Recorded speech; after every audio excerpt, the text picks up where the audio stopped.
салом дӯстон, баъди он қадар сару садоҳо ва овозҳои зиёд атрофи ба ягон дастаи топи аврупоӣ гузариш кардани Лениёро ахиран ин трансфер ҳам ба нуқтаи ниҳоии хеш расид. Ин бозингари ҷавони фаронсавӣ аз Лил ба сафи Манчестер Юнайтед гузариш анҷом медиҳад ва дар ин бора аллакай Фабрицио Романо эълон мекунад. Арзиши гузариш 50 миллион евро ва ҷамъи иловапулиҳоро ташкил медиҳад. Ба ин монанд мо имрӯз фақат дар бораи хабарҳои охирини футбол гап мезанем. Лайки қиматбоҳои худро гузоред то ин ки видеои моро нафарони зиёдтар бинанд. Ин барои кор кардан дасту дили моро гармтар мекунад. бо наздикшавии мавсими нави футбол ҳаяҷон ва интизориҳои мо то рафт бештар мешаванд. дар ин рӯзҳои пуршиддат ва пур аз эҳсосот вақте ки мо чашмони пур аз умед ба экранҳо менигарем, як икс дар паҳлӯи мо аст. ба шумо тавсия медиҳем ки ин бозиҳои зебо ва ҳаяҷонбахшро бо як икс тамошо кунед. онҷа шумо на танҳо метавонед бозиҳоро дар пахши мустақим тамошо кунед, балки ба дастҳои дӯстдоштаатон шартгузорӣ кунед ва ба муҳити ҳаяҷон ва адреналин фурӯ равед. ин ҷо ба қайдгирӣ осон ва пардохтҳо аз тамоми гӯшаву канори дунё дастрас мебошанд. муҳимтар аз ҳама, барои шаҳрвандони Тоҷикистон бонуси то 8000 сомонӣ дар аввалин ҳисобпуркунӣ бо промокоди AMG 0777 пешниҳод мешавад. ссилка дар комментария. бозӣ кунед, аммо одат накунед. атрофи гузариши Йоро ба сафи МЮ пеш аз ин ҳам хабарҳо зиёд буданд ва чӣ тавре ахиран маълум шуд Йоро ҳам ба дастаи дигар не, балки ба сафи девони сурх мепайвандад. ин бозингари 18-солаи мунтахаби Фаронса Ю-21 мавсими сипаршуда дар Лил дар умум 35 бозӣ анҷом дод ва ду гол ҳам ба самар расонидааст.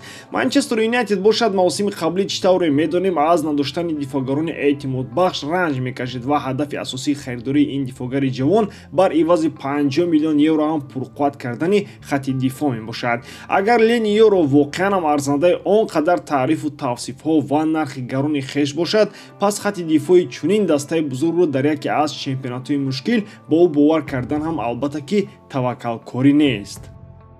агар атрофи баромади ҷавонон дар хати дифоъи чемпионатҳои асосӣ ҳарф занем, Барса ҳам таҷрибаи бузурги истифодаи ҷавонону наврасонро дар хати дифоъ дошта буд. ба назарам Лениёро ҳам баъди ин қадар таърифу тавсифҳо ба мисоли бозингарони Ла-Масия бояд ки дар хати дифоъ чеҳраи эътимодбахш бошад. агар шаваду чунин дифоъгари хундарҷӯш ҳам ба Тенхак кӯмак расонида натавонад, пас шояд шумораи бозингарони Юнайтедро дар майдон зидди ҳарифон 12 нафар намоянд. як трансфери дигари тобистонӣ ба гуфти Фабрицио Романо аз чемпионати Фаронса бо иштироки собиқ ҳамлавари Арсенал сурат гирифт. ин ҷо гап сари ҳамлавари мунтахаби Габон Пьер-Эмерик Обамеянг меравад ки аз сафи Марсел ба Алкадасия пайваст. шартномаи бозингари африқоӣ бо тими наваш то тобистони соли 2026 муҳлат дошта, маоши ӯ бошад ҳар мавсим 20 миллион евроро ташкил медиҳад. Обамеянг мавсими қаблӣ дар сафи Марсел омори ниҳоят ҷолиб дошта буд. новобаста аз он ки Марсел лигаи якумро дар мавқеи ҳаштум ва берун аз Евроҷамҳо ҷамъбаст намуда буд. Обамеянг тавонист дар масири 51 бозии мавсимӣ 30 гол занаду 11 ассист иҷро намояд.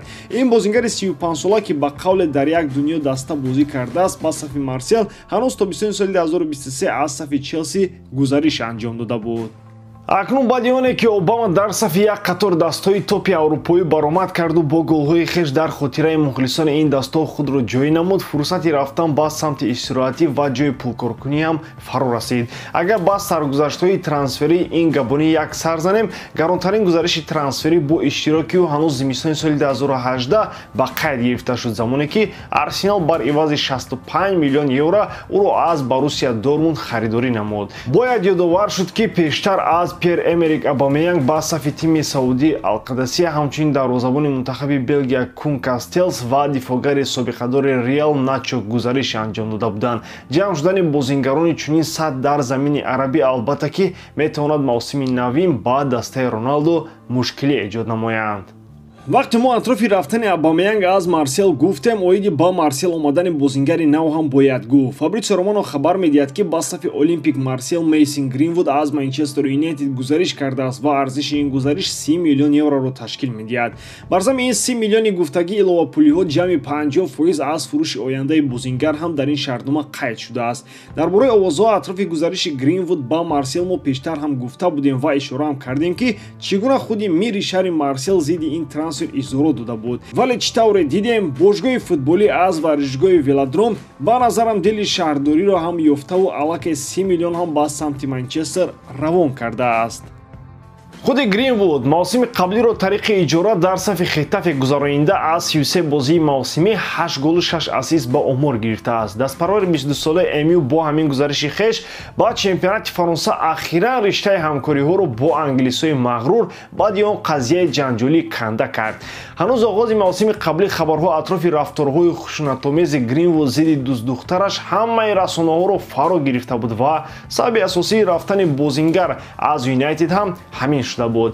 ҳарчанд ки баъдан Гринвуд дар суд ҳам ҳақам баромада бошад, дигар ин барои камбекаш ба варзишгоҳи Олд Траффорд кӯмак накард. хулос ки бозингарони ҷавон аз системаи Юнайтед ба умеди исбот кардани зурии тавони хеш ба ватандорони футбол акнун саҳифаи навро аз футболи фаронсавиён шурӯъ мекунад. хабари охирини имрӯзаи трансфериро ҳам бо овозҳо атрофи футболи фаронсавиён ҷамъбаст мекунем. Фабрицио Романо ин навбат менависад ки гранди фаронсавиён бо номи ПСЖ атрофи харидории ҳамлавари нигериявии Наполи Виктор Осимхен фаъолона гуфтушунидҳо гузаронида истодааст. гуфта мешавад ки худи бозингар ҳам хурсанд мебуд то ба сафи бошгоҳи фаронсавӣ бипайвандад. чӣ тавре медонем, мавсими қаблиро неаполитянҳо ба куллӣ бо нокомӣ паси сар карда на танҳо унвони қаҳрамонии хешро дифоъ карда натавонистанд, балки баъди иваз кардани 3 мураббиам берун аз минтақаи евроҷомҳо қарор гирифтанд. худи Осимхен бошад дар ин мавсими барои дастааш мушкил ҳам тавонист дар масири 31 бозӣ 17 гол занаду 3 ассист дар номаш навишта намояд. ин бозингари 25-солаи африқоӣ бошад ба сафи дастаи Наполи ҳанӯз моҳи сентябри соли 2020 аз сафи Лил ба ривази беш аз 70 миллион евро гузариш анҷом дода тавонист ки яке аз чеҳраҳои калидӣ дар чемпионии Наполи бигардад.